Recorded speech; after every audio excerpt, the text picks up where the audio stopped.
নমস্কাৰ গাইজ, কি খবৰ চবৰে ভালে কিজানি? মোৰো একদম পুৰা হাই ফাই ফাটাফাটি হৈ আছে গাইজ।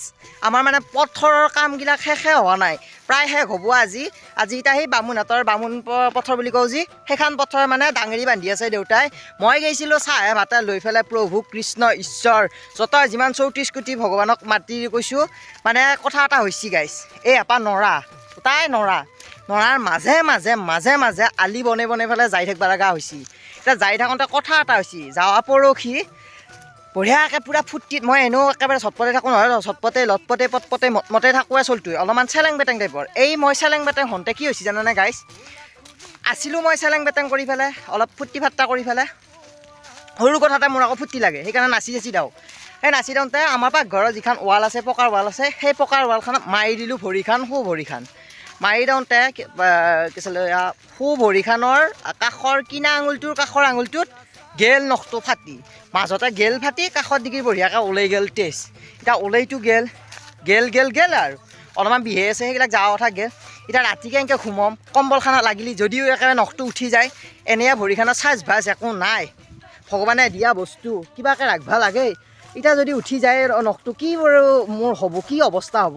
গতিকে মই কি কৰিছোঁ, চিচা এটা মেৰাই পেলাই বঢ়িয়াকৈ এই যাৱা ৰাতি তাৰে আগৰ ৰাতি ঘুমাইছোঁ, কিবাকৈ ঘুমাইটো আহিছে বাৰু, হ'লেও ৰাতি বাৰু অলপমান বিহু পাই বাৰু, বাদ দিয়ক যিয়ে নহওক।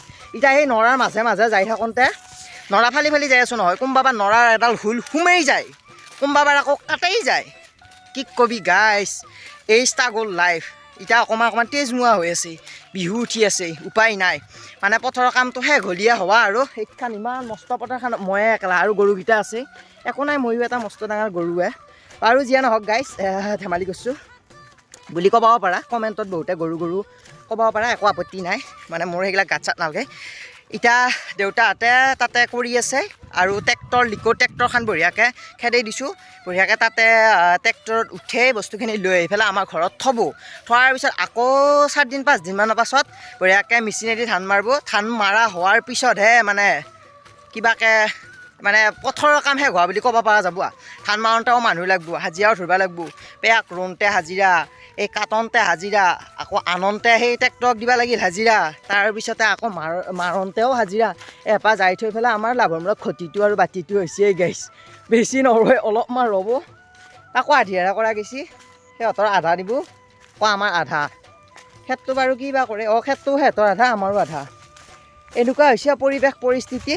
বাৰু এতিয়া পথাৰৰ পৰা আহি আছোঁ চাহাৰি পেলাই, মানে ভিডিঅ'টো বনোৱাৰ একো এটেনশ্যন নাছিল, এনেই বোলো অলপমান এক্টিভ থাকিবৰ কাৰণে ভিডিঅ'টো দিলোঁ, সেয়াই আৰু বেলেগ নাই। আৰু নতুন বছৰ আহিল, তাৰপিছত 1 জানুৱাৰী খাব লাগিব, পিকনিক যোৱাৰ একো প্লেনিং নাই।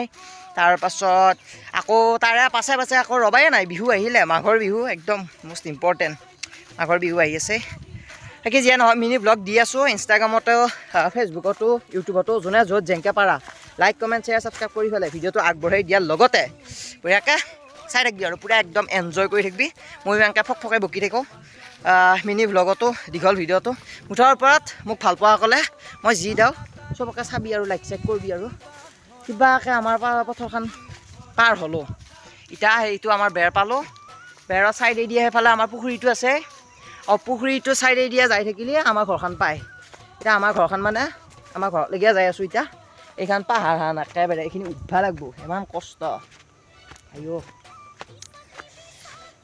সেইফালে আলু খেতি দেখাই দিছোঁ নহয় গাইছ, হৈ আছে। আকৌ আলু তোলন্তেও মানুহ লাগব, এনেকুৱা মুঠৰ ওপৰত 4-5টামান মানুহ আমাৰ ঘৰত হায়াৰ কৰি আনিবই লগাইছে। কোনোবা ছাবস্ক্ৰাইবাৰ যদি আহিব পাৰা দেই, এনেই বাৰু নহয়, পইচা পাতি নানো, এইবিলাক আলু চালু নিব পাৰিবি, তাৰপিছত শাক চাক হৈ আছে নিব পাৰিবি, এইবিলাক নাৰিকল নিব পাৰিবি, নাৰিকল পাৰা গৈছে নাৰিকল নিব পাৰিবি, তামোল পাৰা গৈছে তামোল পাৰি, মুঠৰ ওপৰত আমাৰ ঘৰৰ লগত যদি সম্পৰ্ক কৰা পূৰা লুটি পুটি নিব পাৰি আমাৰ দেউতাৰ মাধ্যমে।